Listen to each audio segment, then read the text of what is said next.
So obviously Season 5 recently came to Modern Warfare, and with it brought a few new DLC weapons, one of which was the ICO. It's the brand new DLC weapon for the Season 5 Battle Pass, and you can get your hands on this weapon by getting to Tier 15 of the Battle Pass. I recently unlocked it, and today I'm going to show you guys the best class setup for this weapon, including the attachments, the perks, the equipment, then discuss some tips on how to use the weapon better in multiplayer and Warzone, and then I'll give my general thoughts on the weapon itself. So make sure you stick around to the end of the video so you don't miss out on any important tips, and so that you're getting the most out of this guide. Cheers guys, and let's get into the video. So as I said, this weapon is unlocked by getting to Tier 15 of the pass, and if you haven't unlocked it yet, feel free to check out my guide on how to level up tiers fast to unlock this weapon. I'll leave a card for that on screen, and there'll be a link in the description. And then very quickly before we get into the video, I'm doing a COD Points Giveaway. If you guys haven't already seen, there'll be rules for that in the description, and again a card for that on screen, so go and check that out if you guys want to. But anyway, let's get into this setup. So on the ISO submachine gun, I decided to put on the following attachments. So first of all, I put on the FSS Nightshade barrel. This increases the damage range, the recoil control, the bullet velocity and sound suppression, but the drawback to that is that there's reduced ADS speed and movement speed, but don't worry, we'll counteract that in a little bit. Next up, we've got the ISO collapsible stock. This just increases the aim down sight speed again and the movement speeds, so that kind of, like I said, counters what we've just done on the previous attachment. The downside to this though is that you have reduced aiming stability and less recoil control, but again we'll combat that in just a second.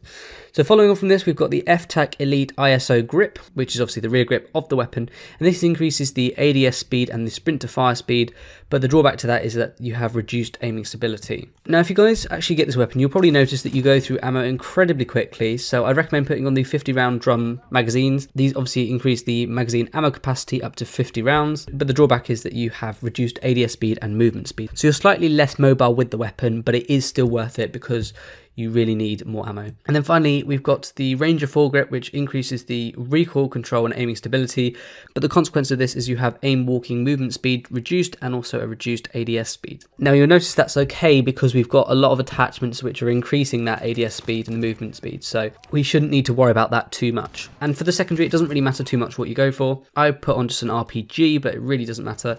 And then for perks, I would recommend putting on something like Scavenger in perk 1, just because it allows you to resupply ammo from dead players.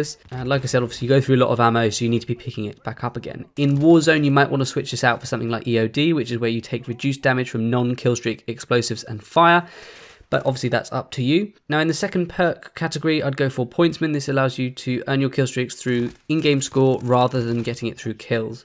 So it helps you get those streaks a little bit easier, but in Warzone you might want to swap that out for something like Ghost, where you're undetectable by UAVs, radar drones and heartbeat sensors, just so you can stay off the map a little bit more. And then finally for the third perk, I put on Tracker, just so you can follow enemies by the footprint trail that they leave, and you can obviously see markers as well at enemy death locations, in addition to hiding the death markers of the enemies you kill.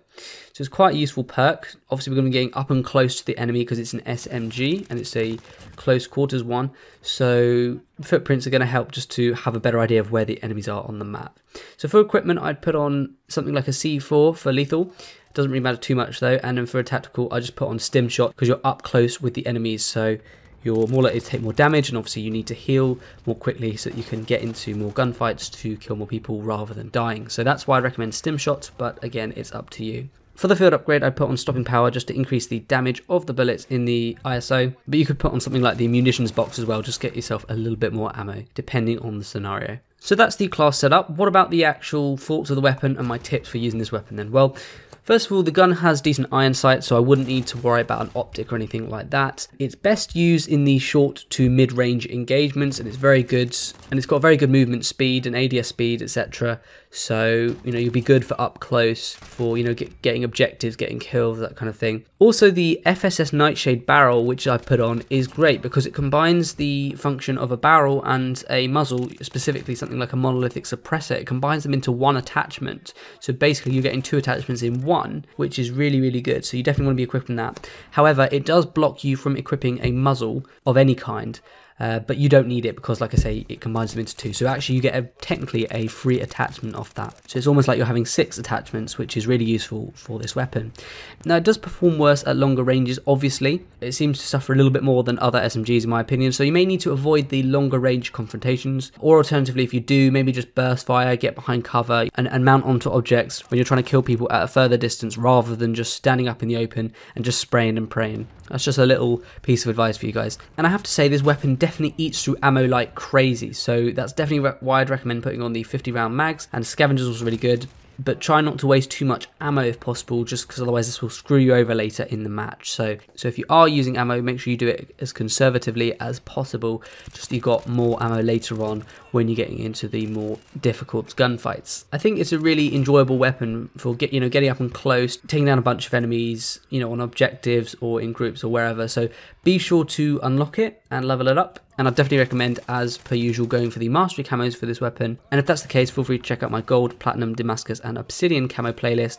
I'll leave a card for that on the video, and again a link in the description. So my overall thoughts for the weapon is definitely an enjoyable weapon. It seems to, like I say, do worse than other SMGs at the longer ranges, but it's really fun up close. A little bit less mobile because we've had to put on more ammo because it eats through ammo like crazy, but if you counteract all that and use these attachments, you should be able to sort of balance out some of the negatives more effectively. So it makes the weapon a little bit more effective in games. Definitely a lot of fun, so I enjoyed it. I'm interested to see what the AN94 is like as well, and how it compares to the two. If you guys have unlocked them both, just let me know down below. But like I say, let me know what you think of the class setup, and if you've got any improvements or suggestions you might have for it, just let me know if you like this new DLC weapon or not. And I'd love to hear from you guys what weapon you would like me to cover next for best class setup. I'll probably do the AN94 next, but what other ones do you guys want me to do? Anyway, let me know down below, and feel free to check out any of my recent Season 5 videos. If you found the video useful, be sure to leave a like on it. It really helps me out, and feel free to subscribe with your post notifications turned on so you don't miss out on any upcoming Modern Warfare videos. But cheers guys for watching. I've been Rage Gamer, and hopefully I'll see you all on the next video.